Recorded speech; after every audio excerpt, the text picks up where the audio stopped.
Providence Television International, the game changer, taking you to the outer limits of television.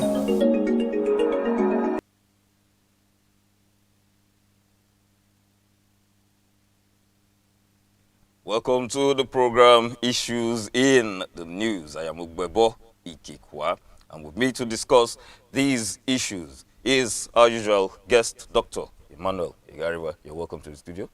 Well, thank you very much. It's a wonderful time out here again. We are in the last day of March, Yes. the last day of the quarter. By Wednesday, we're in the first day of the month and also the first day of the second quarter. So the year is rolling by fast again. So as they often say, how time flies. So we are in April. So we like to welcome you to the program. But first of all, let's have this commercial break. Transition. The families of Ohuma and Atebata of Ile Epoma in Esan West local government area of Edo State hereby announce the glorious home call of their beloved wife, sister, mother, and grandmother, the late Mrs. Esther Ohuma, at the age of 71. Until her transition, she was a deeply devoted Catholic, a very caring mother and community leader, whose legacy will endure for ages. Burial arrangements of our adorable and sweet mother will be announced later. Signed, Mr. Igudalo Oguma, for the family. Thanks for staying tuned. Well, we'll be looking at a very, very trendy issue. The president of Nigeria is again seeking a loan from the Senate. Tinubu writes, Senate seeks approval to borrow $5 billion. I think I've lost count, really. I don't know how many times in the recent past that money has been borrowed. And I think that's the question. How many times? That's the question on the lips of many Nigerians. Not too long ago, I thought the president went to England to borrow some money.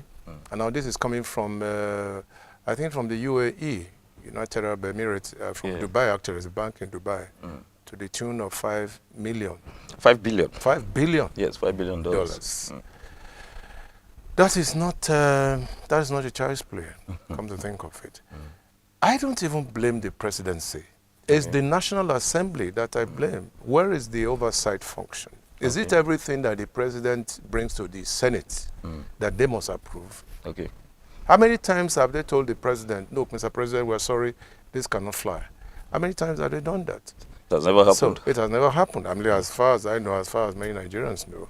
So there's a big issue there. And it's an issue of the moment because the borrowings are becoming so repetitive, really.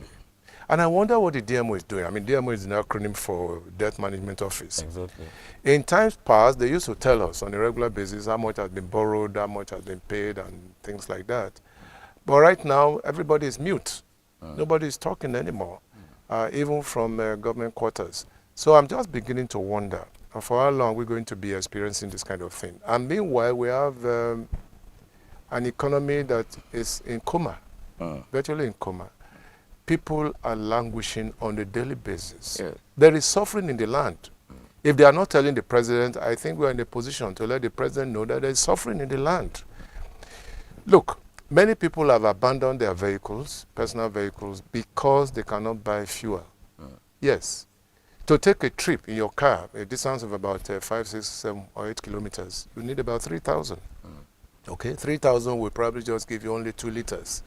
And you're coming back another 3,000. I know of a family, the head of that family is my friend, who says that he uses his car only on Sunday to go to church with members of his family. That's not a good story to tell. Yes. We have a parlor state. The economy is in a parlor state in this country. And we must say it the way it is. Yes, many Nigerians are not happy. The economy is the first thing, really, that we must address. And what's this money going to be used for? I think it's going to be used for servicing on debts. Yes, you have the details. The servicing on debts and things like that. Yes. The one taken from England for the uplift of the ports. And nobody has told us the state of the ports at the moment. So why do we need that volume of money to fix the pause, as it were. So a lot of questions are being raised, but very few answers are being provided. So I think that, yes, this is a job for the Senate, the National Assembly. It is not everything. You cannot continue to be a rubber stamp. That's one of the duties. One of the duties of the National Assembly is to play the role of oversight function. That's one of their, that's one of their functions, really. Yeah. Yes. In the United States, it's not everything. I mean, the Republicans control the Congress. It's not everything that the president takes there that is approved. That's true. Yes, even by members of his own party. Yes, because we are talking about national interest here. National interest that will impinge on the welfare and the wellness of the Nigerian people.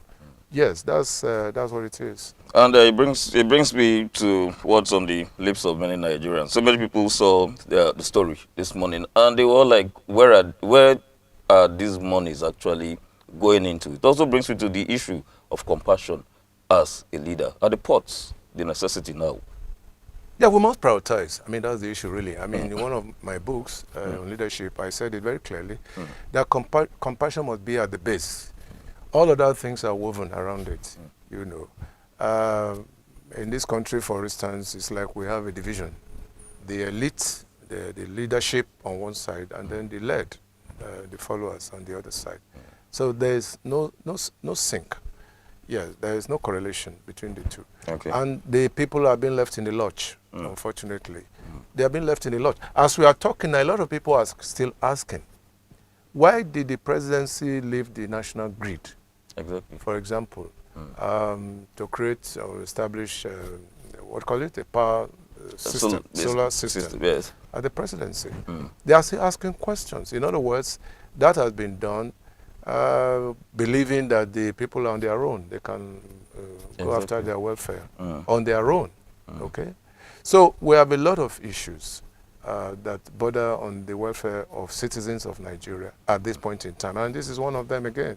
So, and again, the question is, are we not going to have another borrowing spree after this moment? Because they're coming quite often. I mean, so they're so repetitive. It's so repetitive. Would you be of a mindset that most probably because of the upcoming elections? I wouldn't know. I mean, I wouldn't even talk about that at all. That is what most Nigerians feel. Yeah, most Nigerians are talking about that. And money is being stuck to in readiness for the next election. But that's funny, really. I mean, yes, even though a lot of people are talking about that, they are talking about openly. They are talking about that, that these monies are being kept in readiness for the next election. But I want to believe that, yes, there must be some level of compassion, really. Compassion is the key word. If the people need electricity, give them electricity. If they need infrastructure, better infrastructure, give them infrastructure. This we are not seeing at the moment. Electricity tariffs are on the... Apart from the tariffs, really, we are not even getting the supply. No, we don't have it there. Yes.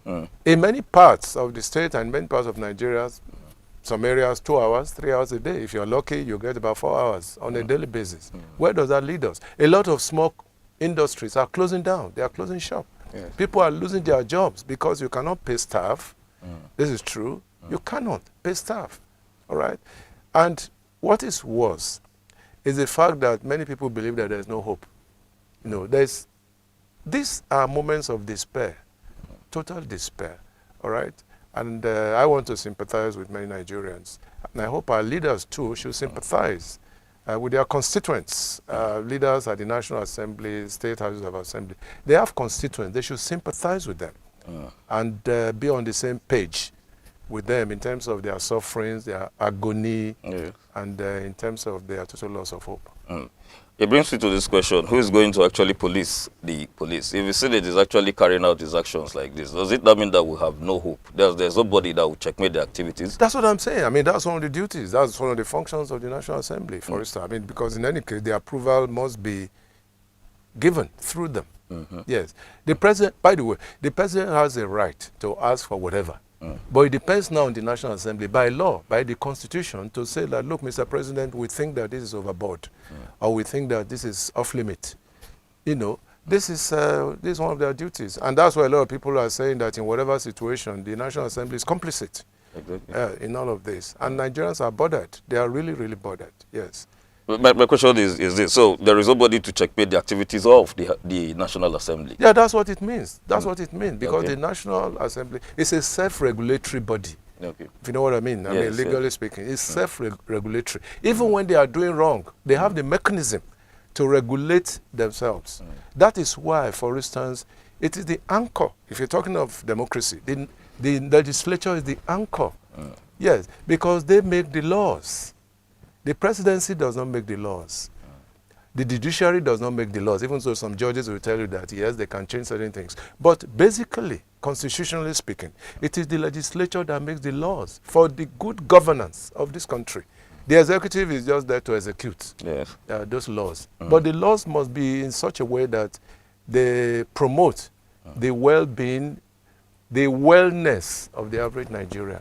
That's what it is. That's what their job is. Exactly. And does the judiciary have the right to pass a kind of a court order against these borrowings? No, they will tell you that, no, we are a different body.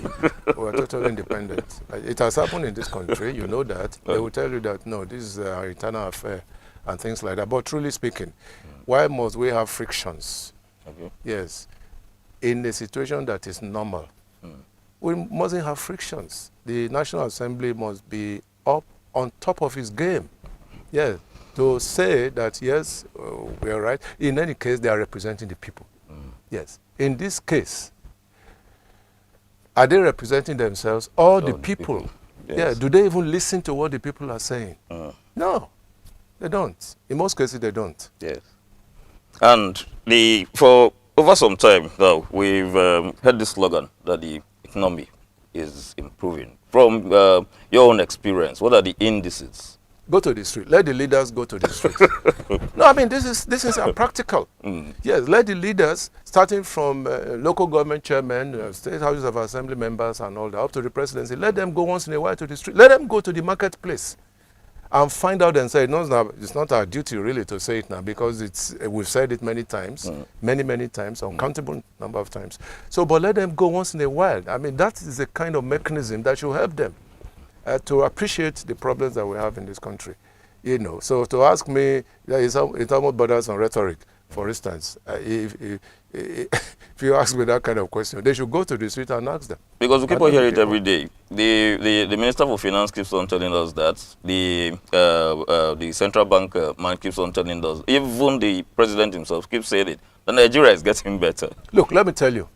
The man at the top, I'm talking of either the governor or the president, usually they want to depend on what their aides are telling them, what their functionaries are telling them. In this country, our functionaries do not tell the leader the truth. Okay? I know it because I've been in government. So they don't tell them the truth of what the true picture is. How many governors read the newspapers? Let me tell you that. Okay. How many governors go through the pages of newspapers or even watch television when serious issues are being discussed? When they are being criticized, they quickly switch off. They don't want to hear those things that impinge on good governance. That's the pity that we have in this country. But if they listen critically to their aides, those who surround them, say, look, Mr. President, this is a situation we believe, or I believe that we can do it this way to better the lot. They believe that they will be sacked. That's the template. They believe that they will be sacked. But what does it matter if you are sacked on the side of truth? Because you must tell the president, must tell the governor, must tell him the truth. Because the truth is always a casualty, but it's always the first to resurrect. Yeah, it must resurrect. Yes. Well, we'll come back as the game changer. We'll keep you updated on this issue as regards continuous loans. We'll now move to our next issue in the news. A set of Nigerians, actually, from one particular tribal region, they have this trait of going into foreign countries, and yes, and even within Nigeria, other states, and wanting to have a kind of kingdom placed there. And that kind of action has actually sparked something in South Africa. We'll go to our next story. Violence erupts in South Africa over alleged Igbo king coronation. No, honestly, I'm traumatized. I'm really, really traumatized, and I think that many Nigerians are traumatized in this regard because it has happened locally, even in Edo State, for instance. Yeah. It has happened in Lagos and in many places across the country. The issue of dominance, for example. Why do our brothers, I call them our brothers because they are Nigerians, across the Niger, why do they have this inclination and proclivity? It's happening now in South Africa. Exactly. Very soon we'll have another round of xenophobia. Very, very true. Yes. Very, very true. We're just grappling with that. Not too long ago, we were grappling with that. The South African authorities were driving our people back. Now, this one has started. Why must they have a kingdom? Can't they have a kingdom in any way or whatever? And live themselves there. And live themselves there. Why go to Exactly. South Africa? Exactly. South Yes, Africa. they are going to do this to injure the relations Yes. between Nigeria and South Africa. Exactly. Yes. Exactly. Look at, can you show that picture again? Exactly. Vehicles have been burnt. Vehicles have been burnt. Even some other pictures, they were just too graphic. We Too couldn't graphic, show we them. couldn't Yes, show no, them. we But couldn't look show at, them. They look were at what just is too. happening. Yes, exactly. Yes.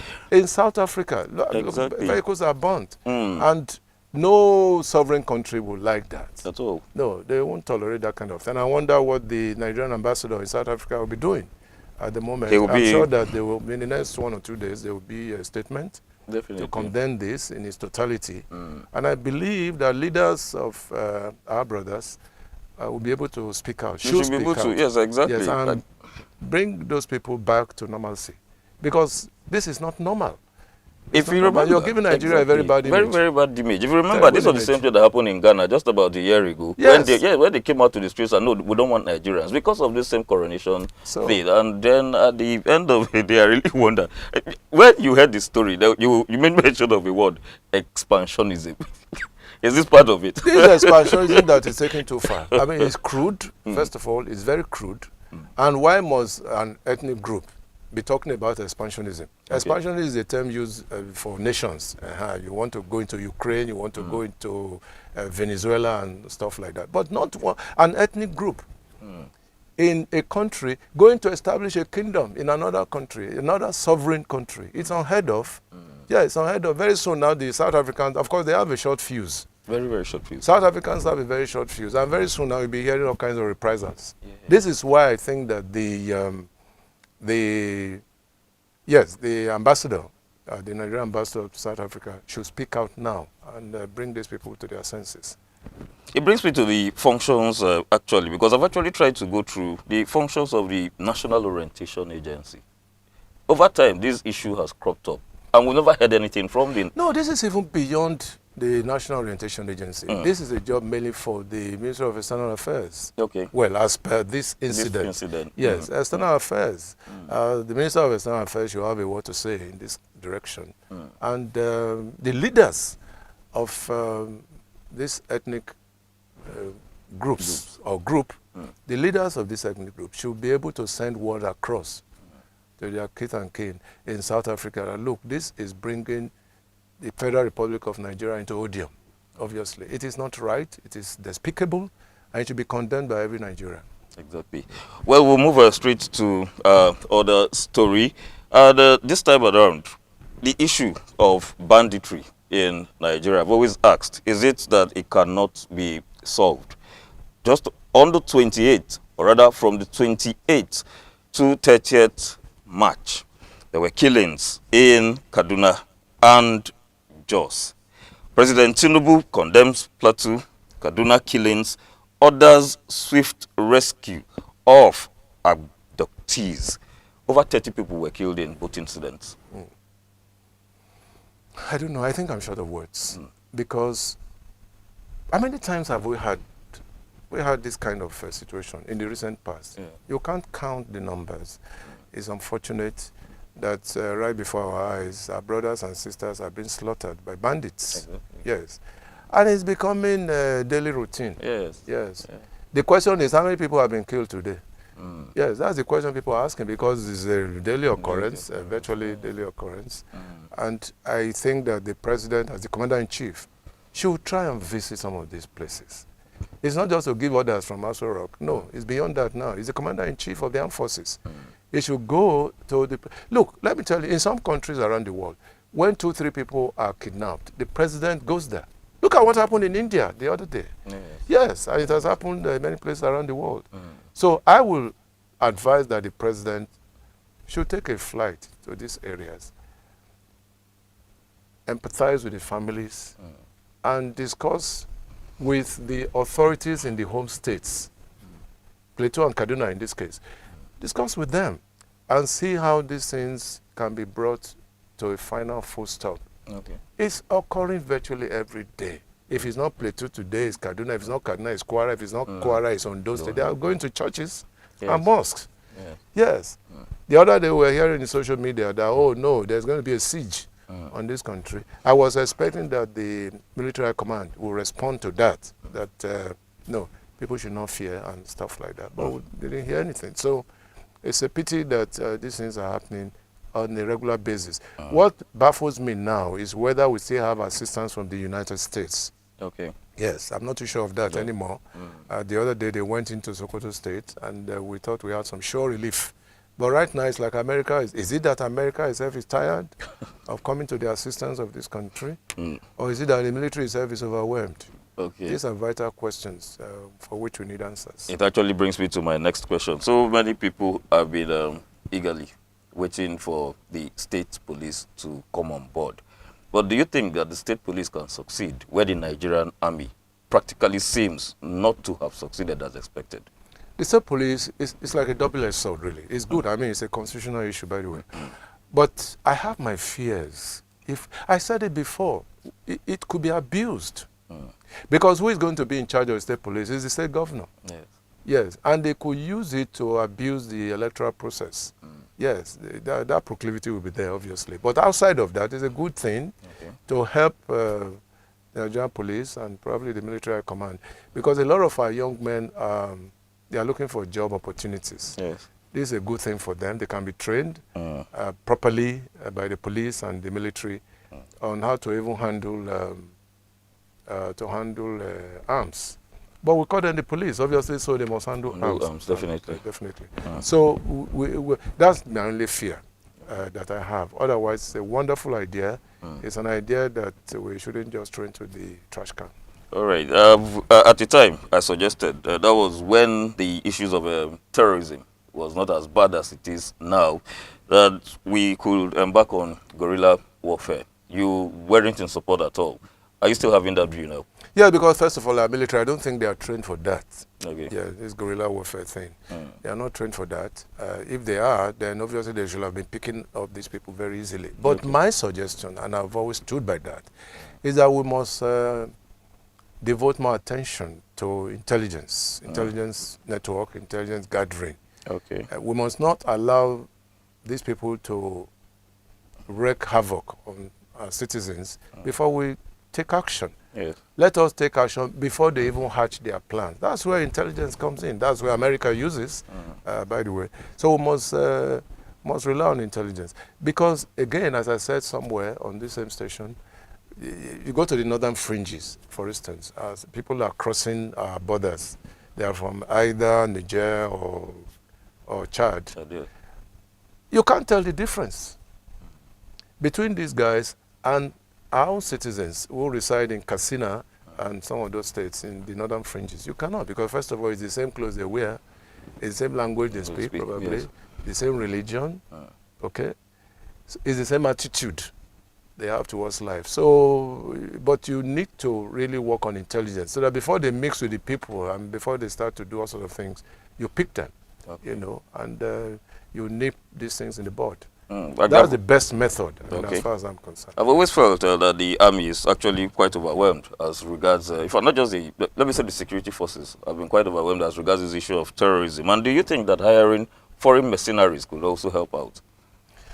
No, really. I mean, when America said they will come, I think there was an understanding between the federal government and the United States. Yes, come. They have better experience in all these things, in tackling terrorism. In fact, this thing they call counter-terrorism. They have experience in that. We may not have that kind of experience. So it's a good idea. It's a very good idea. As long as we have a pact, stay for some time and leave, it's not for them to come and stay permanently. so that they can create a base or something. But no, that's not the kind of thing that I would want to be established. Yes, on the surface, why not? Why not? We are living in a world of interdependence, by the way. No country is an island of its own. If you have problems, yes, you can stretch your hands to sister countries to come and help. And they do, as long as national interests are protected. All right. Well, we could go on and on. These are very trendy issues. And I would always say it. Yes, I think I'm saying it the second time today. As the game changer, we'll keep you updated. But just before we go, the CEO has a parting shot. The parting shot today is very close to my heart, really. It's an idea that I have nursed over time. Very soon, I think within the week, we're going to start a fresh program. Again, it's a novelty. A fresh program that goes by the title, Behold Our Heroes Past. Yes, Behold Our Heroes Past. That will be, it will be a real game changer. Yes. Because we are talking about people who have contributed to the development of this country. Some of them have been forgotten, by the way, totally forgotten. You have them in the military, you have them in the professions, you have them in music. In music, yeah. Yes, you have them all over the place.